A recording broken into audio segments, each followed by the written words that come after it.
tout d'abord, moi, j'avais pas forcément l'ambition de devenir députée ou de faire de la politique jusqu'à il y a à peu près un an. Donc ma situation, elle est un peu particulière. C'est pas comme si j'avais rêvé toute ma vie de faire de la politique. Il se trouve que j'ai été intéressée par le mouvement En Marche quand il a été créé par Emmanuel Macron l'année dernière. Mais en fait, jusqu'à très récemment, je m'étais même pas dit que j'allais me proposer candidater pour devenir députée. En fait, j'ai été candidate pour la France Insoumise parce que j'étais déjà militante. Ça fait plusieurs années que je milite dans des mouvements altermondialistes, anti-guerre, antiracistes. Et donc, c'est en tant que militante que j'ai fait la campagne présidentielle et donc je me suis présentée comme candidate. Qu'est-ce qui vous avait poussé à députer La première chose, c'est que c'était la première fois que je voyais un mouvement politique qui correspondait à mes options politiques. Donc ça, c'est pas spécifique aux femmes. C'est simplement que j'avais envie de m'engager en politique derrière Emmanuel Macron. Et la seconde raison, là, elle est vraiment spécifique aux femmes. C'est que, je sais pas si vous vous souvenez, mais Emmanuel Macron avait fait un appel vidéo spécifique vraiment vers les femmes, puisqu'on présentait pour les élections législatives 50% très exactement de candidates féminines. Et en fait, quand on a ouvert les candidatures, il n'y avait eu que 15% de candidatures de femmes. Donc on était loin du compte. Et il avait lancé un appel vidéo qui avait été diffusé sur les réseaux sociaux en appelant directement, en s'adressant directement aux femmes, en leur disant il faut que vous candidatez, il faut que vous en discutiez avec votre famille, avec votre mari, vos enfants, etc. Mais il faut y aller, il faut faire de l'ambition. Et moi, cet appel vidéo-là, il m'a vraiment touchée et je me suis dit, bon ben, je peux pas toujours dire qu'il faut qu'il y ait plus de femmes en politique, qu'il faut plus de femmes dans les instances dirigeantes, si moi je suis pas prête à passer le cap. Donc ça a été un peu un déclencheur pour moi. Plus jeune, en fait, je me suis pas dit je vais être députée ou responsable politique. Mais j'ai commencé à militer assez tôt et j'ai pas vraiment eu de pression. Après, c'est vrai que quand on milite dans des mouvements, dans des organisations, c'est vrai que il y a plein de gens différents, mais une fois que on regarde un peu attentivement en termes de responsabilité, qui fait quoi, il y a souvent moins de femmes ou moins de femmes qui ou prennent la parole dans les AG, etc. Donc je pense que c'est pas tellement des pressions, mais voilà, avoir suffisamment confiance et être suffisamment en confiance là où on milite pour du coup se proposer et se sentir capable de pouvoir voilà, être candidate ou prendre la parole ou ce genre de choses. Je sais pas si je me suis dit j'y arriverai jamais. Pour moi, ce qui était déjà difficile, c'est d'arriver à déterminer ce que j'avais envie de faire, parce qu'il y avait beaucoup de choses que j'aimais dans la vie et il fallait choisir entre beaucoup de choses. Après, je suis plutôt grande gueule et je suis plutôt assez affirmée dans la vie. Donc, je me suis toujours dit que il fallait déjà saisir toutes les opportunités quand elles se présentaient. Il fallait pas se dire qu'il fallait on attendrait 2 ans, 5 ans, 10 ans et que tout ça c'était pour plus tard. Donc pareil, quand on m'a proposé d'être la suppléante de Mounir Majoubi pour les élections législatives, j'ai eu un moment où je me suis dit bah non, je suis pas prête, peut-être c'est pas pour tout de suite, j'ai pas d'expérience en politique, j'ai jamais fait ça. Et puis après bah, je me suis dit aussi, parce que j'étais encouragée par mes proches, je me suis dit que en fait on serait jamais prêt, je serais jamais prête, et que si c'était pas maintenant, peut-être que dans 5 ans l'opportunité elle serait passée et qu'il fallait que je la saisisse. Donc c'est plutôt une philosophie de saisir les opportunités quand elles se présentent et aussi de les provoquer. Ce que je peux dire, c'est que et pendant la campagne et depuis que je suis élue, ça n'a pas cessé. Clairement, on n'est souvent pas aussi considéré quand on est une femme qu'un homme. Enfin, très concrètement, même encore aujourd'hui, systématiquement, on pense que je suis l'assistante parlementaire et pas la députée. Que ce soit d'ailleurs ici à l'Assemblée nationale ou quand je prends un taxi et que je vais à l'Assemblée nationale, systématiquement, le chauffeur de taxi pense que je suis une assistante ou une collaboratrice et pas une députée. Je pense du fait de l'âge aussi et du fait que je sois une femme. Et c'est assez rare que les gens imaginent directement que je suis une députée. Enfin, même il n'y a pas très longtemps, je faisais une visite de Pôle emploi avec une ministre et on m'a prise pour la conseillère Pôle emploi alors que j'étais la députée qui accompagnait la ministre. Donc ça arrive presque tous les jours, effectivement. Après, on explique gentiment que je suis la députée et je pense que c'est aussi en l'incarnant, simplement là, ça a changé. Cette année, on a presque 40% de femmes à l'Assemblée nationale, on a fait un énorme bond. Les gens commencent à s'habituer à avoir des visages différents.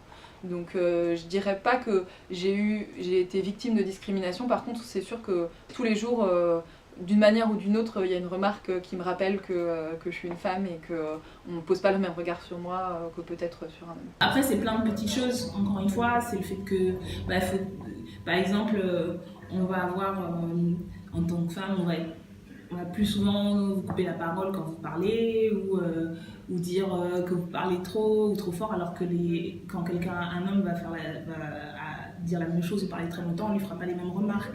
Donc c'est des petites choses comme ça, des micro-agressions sexistes qui font que on se rend peut-être pas compte tout de suite, et après avec un peu de recul on se rend compte mais en fait non, j'ai dit la même chose, j'ai parlé longtemps, et en fait à moi on fait des remarques alors qu'on fait pas aux autres. Donc c'est voilà, c'est ces petites choses là. Et oui, encore une fois, après pareil pour les études, il n'y a pas encore beaucoup de figures et de femmes politiques dans l'histoire ou d'écrivaines qui sont mises en avant. Et donc, par exemple, dans les cours d'histoire, etc., on parle beaucoup des hommes majoritairement, alors qu'il y a une histoire aussi de femmes qui ont fait plein de choses. Donc ça, c'est moins mis en avant. Dans les métiers aussi, on va plus valoriser les métiers où il y a plus d'hommes, alors que des métiers dits féminins ou parce qu'il y a plus de femmes sont moins valorisés. Donc c'est plein de petites choses comme ça qui font que on a moins confiance et on se dit voilà, on va pas y arriver, on a plus tendance à se mettre en retrait plutôt que voilà, d'être valorisé, quoi. Bah, c'est un changement de modèle et c'est un changement un peu de culture aussi, et au fur et à mesure les gens vont s'habituer, mais je pense qu'il faut aussi être ferme et voilà. Et puis je peux aussi, quand je rencontre des gens, je suis plus affirmée, et je leur dis bonjour, c'est moi la députée, voilà. Donc et puis j'essaye de ne pas rester en retrait.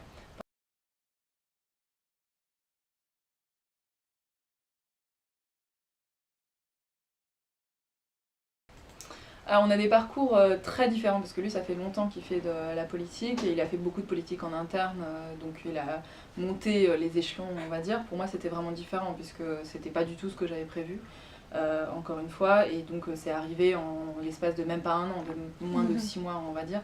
Donc ça a été presque un accident de parcours, un accident très heureux que j'assume et dont je suis très, très heureuse, mais c'était pas, voilà, ça faisait pas partie d'une stratégie extrêmement concertée. Mais c'est intéressant que vous le mentionnez, parce qu'on me rapporte beaucoup à lui. C'est intéressant que vous l'ayez mentionné parce que bon, ça arrive peu qu'il y ait des fratries en politique, mais systématiquement on me demande si je suis sa femme. Déjà, donc on ne peut pas imaginer qu'il peut y avoir une fratrie ou qu'une femme puisse exister par elle-même, et si elle est là, c'est forcément qu'elle est la femme d'eux. Ça en dit déjà beaucoup sur les mentalités. Et puis c'est important de pouvoir justement exister, sachant que moi j'ai mon parcours avant qui est complètement déconnecté du sien, mais c'est vrai qu'on a tendance à le rapporter. Et je pense que dans l'autre sens, c'est moins vrai quand il y a une femme en politique et que son mari ou son frère arrive, on la rattache moins à lui.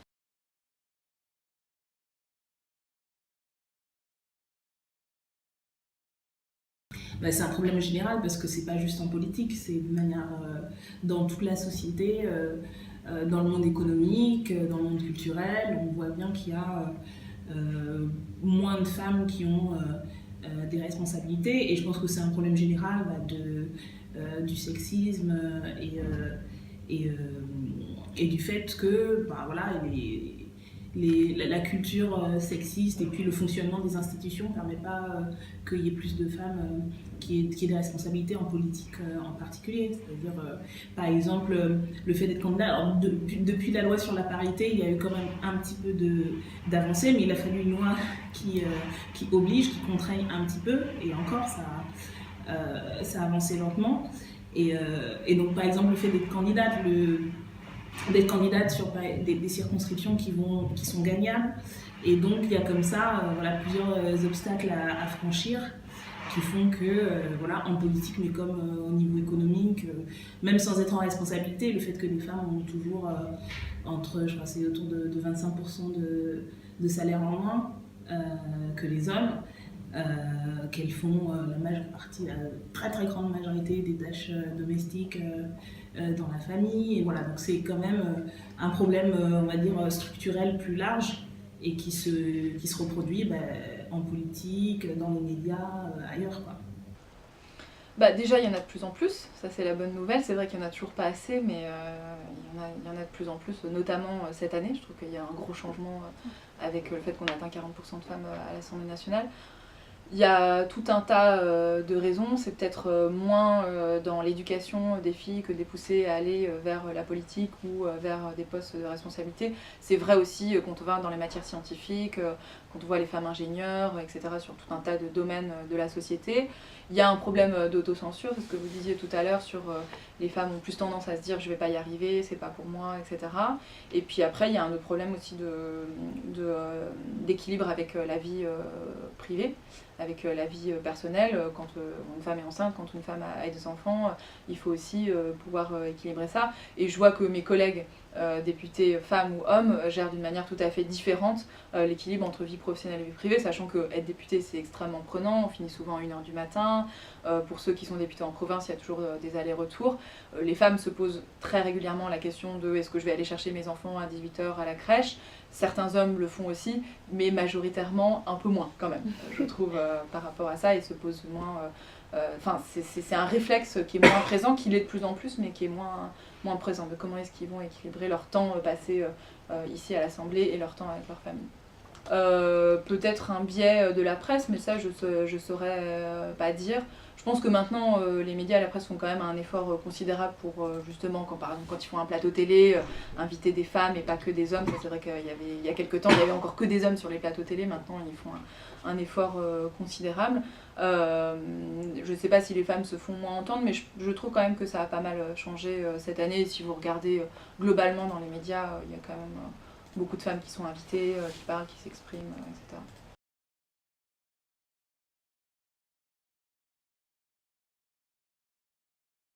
Après, dans l'hémicycle, il y a un certain nombre de prises de parole qui sont prévues à l'avance, qui sont décidées au niveau du groupe, et puis il y a des prises de parole spontanées au fur et à mesure des discussions. C'est vrai qu'on a remarqué que depuis le début là, de cette législature, il y avait plus d'hommes qui prenaient la parole que de femmes. Bon, déjà, statistiquement, il y a quand même encore plus d'hommes que de femmes, parce qu'il y a à peu près 60% d'hommes, un peu plus de 60% d'hommes que de femmes. Je pense que les femmes encore prennent de l'assurance au fur et à mesure, n'ont pas forcément autant la spontanéité des hommes qui veulent prendre la parole et s'exprimer sur tel ou tel sujet sans forcément avoir préparé. Moi je sais que souvent je me dis que je ne vais pas prendre la parole sur un sujet si je ne le connais pas sur le bout des doigts, si je ne l'ai pas extrêmement préparé, si mon intervention n'est pas déjà ficelée. Et ça c'est un problème aussi un peu d'autocensure et de confiance en soi. Mais je trouve encore une fois que entre juin et décembre maintenant, sur les 6 derniers mois, ça a beaucoup évolué et maintenant on entend quand même pas mal de femmes. Ça c'est la remarque générale. Après, au sein de l'Assemblée, il y a eu beaucoup de problèmes dans les années précédentes. Donc, quand certaines femmes prenaient la parole, que c'était Cécile Duflot ou d'autres, elles étaient huées, sifflées, insultées, etc. Maintenant, c'est quand même beaucoup moins le cas, je trouve. Donc là, il y a eu un épisode, je crois, depuis le début de cette législature, mais il y en a quand même beaucoup moins. Après, c'est assez impressionnant quand effectivement vous faites huer ou siffler par 50 ou 100 ou 150 personnes dans l'hémicycle. Il faut quand même avoir un certain cran, et c'est vrai qu'on n'est pas forcément habitué à ça. Alors encore une fois, nous comme on est un groupe, on a un petit groupe, et puis on est quand même, je pense qu'on est les deuxièmes après La République En Marche à avoir presque la parité. Et on a un fonctionnement qui fait qu'on alterne régulièrement dans les prises de parole, par exemple, de présentation, des discussions politiques, etc. On alterne femmes-hommes et on fait attention à ça. Mais c'est vrai que ça reste quand même dans la répartition.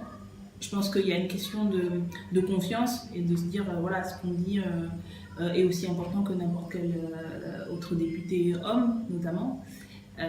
Et puis le fait que, c'est vrai que là, à l'Assemblée, alors même s'il y a eu une avancée en termes de nombre de femmes qui sont députées, ça reste encore, on n'a pas encore la parité.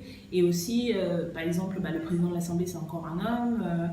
Les vice-présidents, il y a moins de femmes que d'hommes. Les présidents de groupe, c'est que des hommes.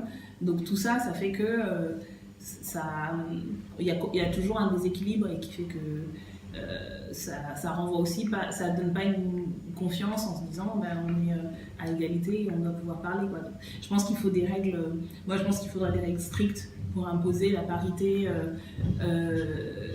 à tous les échelons, dans toutes les institutions, qu'il y a plein de petites règles en fait sur, par exemple, déjà dans les groupes, et puis de manière générale, de systématiquement alterner femmes-hommes dans les prises de parole. Voilà, il y a plusieurs outils comme ça qui pourraient permettre d'améliorer les choses.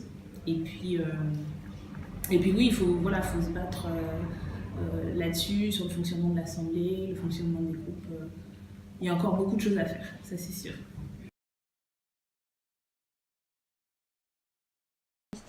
Oui, absolument. Alors, il y a un grand débat sur le mot féministe, mais pour moi la meilleure définition, c'est la plus simple, c'est quelqu'un qui souhaite l'égalité entre les femmes et les hommes et qui considère qu'on n'en est pas encore là complètement. Donc voilà, et puis d'ailleurs on peut être un homme féministe évidemment, heureusement il y en a plein. Et il y a aussi beaucoup de femmes, donc c'est évidemment pas une insulte, c'est pas un gros mot. Et puis il y a mille et une manières d'être féministe, et même les féministes entre elles ne sont souvent pas d'accord. De plus en plus elles sont pas d'accord parce qu'il y a plein de courants dans le féminisme, mais pour moi simplement c'est partir d'un constat, de dire qu'aujourd'hui on n'a pas atteint une véritable égalité entre les femmes et les hommes, et de souhaiter arriver là-bas, et d'essayer par tous les moyens, que ce soit politique ou associatif ou autre, ou même au niveau de sa famille, d'y arriver.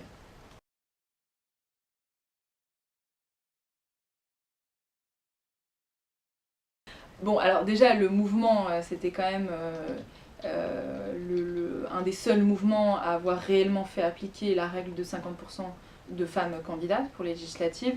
Et aujourd'hui, on est arrivé, je crois qu'on a 46% de femmes députées au sein de En Marche, ce qui est quand même exceptionnel. Donc il faut dire que la féminisation de l'Assemblée aujourd'hui, elle est en grande partie due à En Marche, et je pense qu'on peut en être vraiment fiers. On ne faisait que appliquer la loi, hein. La loi le voulait, mais simplement la plupart des partis politiques n'appliquent pas la loi. Donc voilà, mais il faut quand même rendre à César ce qui est à César. J'espère et je pense qu'on va continuer à le faire pour les prochaines élections. Après, à l'intérieur du mouvement, moi je trouve qu'il n'y a pas... Enfin, il n'y a pas eu d'instance. On est très très sensible aux questions de sexisme, de harcèlement sexuel, de discrimination, et le fait d'avoir beaucoup de femmes qui soient à l'intérieur du mouvement aussi y participent. Donc c'est vraiment un sujet dont on s'est emparé, et j'en suis assez contente et assez fière. Au niveau de ce qui a été décidé par le gouvernement, je ne vais peut-être pas rentrer là-dessus, mais bon, vous avez vu ce qui s'est passé sur le harcèlement sexuel, enfin tout ce que fait Marlène Schiappa au niveau du secrétariat d'État pour l'égalité entre les femmes et les hommes. Enfin, moi je suis plutôt contente. Au niveau de l'Assemblée nationale, il y a un certain nombre de choses qui ont été faites aussi sur le harcèlement sexuel, puisque c'est quand même un sujet qui est beaucoup aujourd'hui dans les médias. Je ne sais pas si vous avez pris l'ascenseur, mais vous avez peut-être vu que dans l'ascenseur, maintenant dans tous les lieux publics, il y a affiché en fait les peines qui sont encourues pour les harcèlements sexuels, donc pour que les gens se souviennent bien, comme c'est le cas aussi dans les entreprises, et un numéro de référent ici, voilà.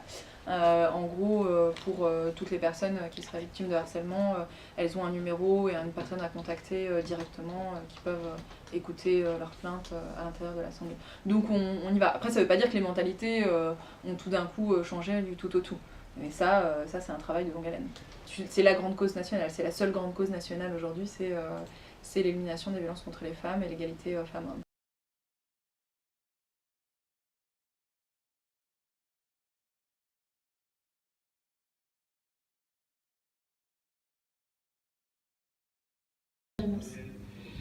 Je pense que déjà la politique, par rapport aux exemples que vous citez, là c'est des artistes, c'est des chanteuses, et de manière générale, voilà, la politique intéresse moins entre guillemets en règle générale. Et je pense que ce que je vous disais tout à l'heure, c'est le fait qu'il y a moins de femmes qui sont politiques, qui sont moins connues. Quand on regarde par exemple les plateaux télé dans les émissions politiques, il y a souvent plus d'hommes que de femmes. Et quand il y en a une et il y a quatre hommes, donc il y en a moins qui sont visibles en fait. Et du coup, ça donne moins d'intérêt quand on ne se voit pas à la télévision, etc. On se sent moins représenté. C'est un problème général en fait, c'est-à-dire dans l'institution et puis dans la manière dont on va plutôt mettre en avant certaines choses pour les femmes alors qu'on ne dira pas pour les hommes, sur la manière dont s'habiller. Et puis il y a un regard plus critique dès qu'on dit quelque chose qui part dans les habitudes, ça va être très très critiqué. Donc il y a aussi ce fait-là qui du coup on se dit là, si par exemple une jeune fille veut faire de la politique et dit ah bah si je me fais de la politique et je me vois tout le monde qui me tombe dessus dès que je dis un truc de travers, ça donne moins confiance, alors que pour les hommes souvent il y en a plein qui disent des trucs encore moins intéressants et ils se font jamais critiquer autant. Donc je pense que c'est vraiment à tous les niveaux en fait, du coup, dans les politiques, dans les médias, dans la représentation, à tous ces niveaux-là. Et je tiens toujours particulièrement à envoyer un message aux filles, donc aux collégiennes et aux lycéennes, en disant que c'est important de dépasser l'autocensure, d'avoir confiance en soi et de se dire qu'on peut y arriver. Et il ne s'agit pas de jouer un rôle de modèle, mais de montrer qu'il y a des choses qui sont possibles et qu'il faut arriver à se dépasser et que surtout il faut être très... quand on a un problème de confiance en soi ou quand on n'y arrive pas, il faut être très solidaire, il ne faut pas hésiter à aller solliciter les femmes fortes, qu'on va dire, qu'on connaît autour de soi, les femmes qui ont réussi, soit dans l'entreprise, soit dans la politique, soit dans l'associatif, ou quelle qu'elle soit, et que c'est comme ça que ça marche aussi. Il y a des femmes qui m'ont poussée, et sans qui peut-être je ne serais pas arrivée là où je suis aujourd'hui. Et on a besoin d'inspiration comme ça, et de femmes qui vous aident concrètement. Ça peut être trouver un stage, etc. Mais c'est aussi qui vous pousse.